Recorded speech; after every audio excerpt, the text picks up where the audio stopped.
అడతారయ్యా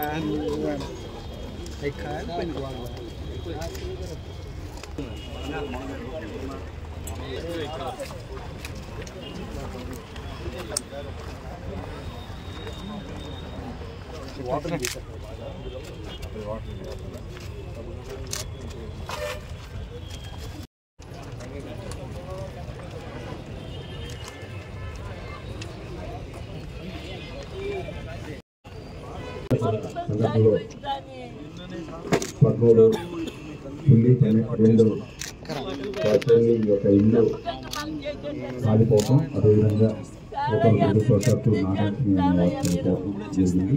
వారికి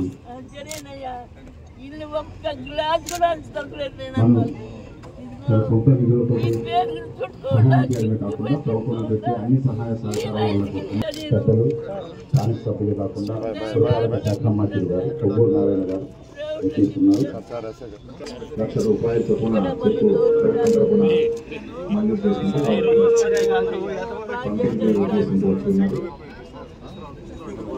అసలు లేదు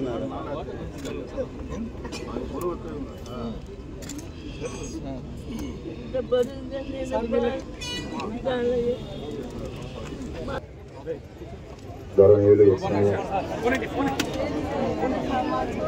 మైక్ వస్తు వచ్చినా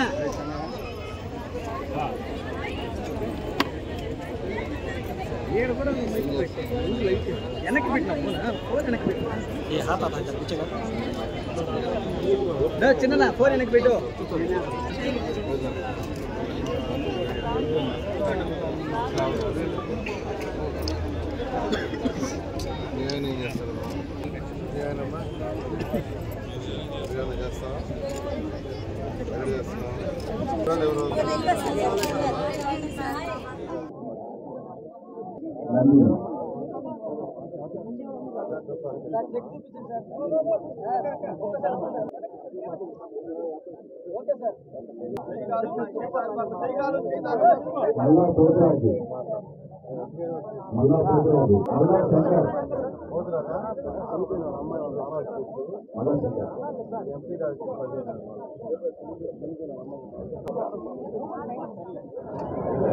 ఘటన చాలా దురదృష్టకరం.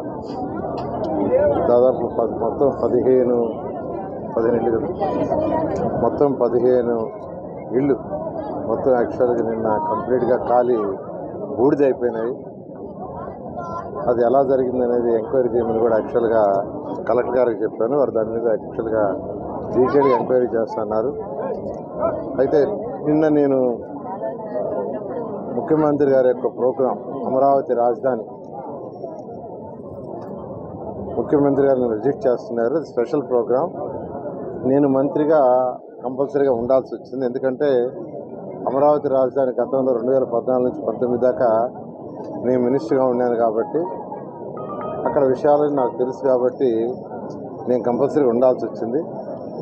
అయితే నాకు ఇక్కడ నుంచి యాక్చువల్గా మా నాయకులు చెప్పారు.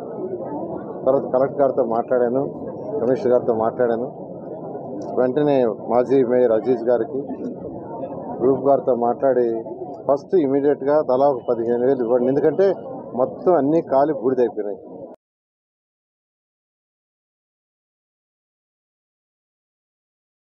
తరపున ఎవరైతే ఇక్కడ 15 ఇల్లులు ఉన్నాయో, ఎవరైతే ఇబ్బంది పడారో వాళ్ళందరూ కూడా కుటుంబానికి 1,00,000 రూపాయల చొప్పున ఈరోజు వారికి సాయం అందజేయడం అనేది జరుగుతుంది. అదేవిధంగా ఇక్కడ ఉన్నటువంటి ప్రజలు ఎవరైతే ఉన్నారో వాళ్ళందరూ కూడా మనకు ఏదైతే వాళ్ళకి ఇచ్చినటువంటి స్థలాలు ఉన్నాయో వాటన్నింటిలో కూడా త్వరితగతిలో ఇమీడియట్ గా వాళ్ళకు ఇల్లు కట్టే కార్యక్రమం కూడా చేపట్టడానికి అన్ని చర్యలు కూడా చేపట్టాలని సందర్భంగా తెలియజేసుకుంటూ ఈ యొక్క సంఘటనలో సాయం చేస్తున్నటువంటి సహాయం గురించి మాట్లాడుతుందిగా మంత్రి వారిని కోరుకుంటున్నాను. విషయం తెలిసిన వెంటనే స్థానిక శాసనసభ్యులు రాష్ట్ర పురపాలక శాఖ మంత్రులు నిన్నటి రోజున రాజధాని పరిశీలన నిమిత్తం ముఖ్యమంత్రి గారితో పాటు ఆ పర్యటనలో ఉన్నటువంటి మంత్రివర్యులు తక్షణమే స్పందించి స్థానిక కార్పొరేటర్ గారు, జిల్లా తెలుగుదేశం పార్టీ అధ్యక్షుల్ని, జిల్లా కలెక్టర్ గారిని, అదేవిధంగా నగర మున్సిపల్ కమిషనర్ని, ఆర్టీఓ గారిని, అందరు అధికారులని అప్రమత్తం చేసి ఇక్కడికి తెలుగుదేశం పార్టీ నాయకులు తక్షణ సహాయం కింద మంత్రివర్యులు ఒక్కొక్క ఇంటికి 15,000 రూపాయలు, అదేవిధంగా చనిపోయినటువంటి ఆ మహిళకి 50,000 రూపాయలు వెంటనే అందజేయడం జరిగింది. ఇదే కాకుండా ఈరోజు ఉదయం అసెంబ్లీ నూతన ప్రభుత్వంలో ఈరోజు మొట్టమొదటి రోజు అసెంబ్లీ శాసనసభ్యుడిగా ప్రమాణం చేసి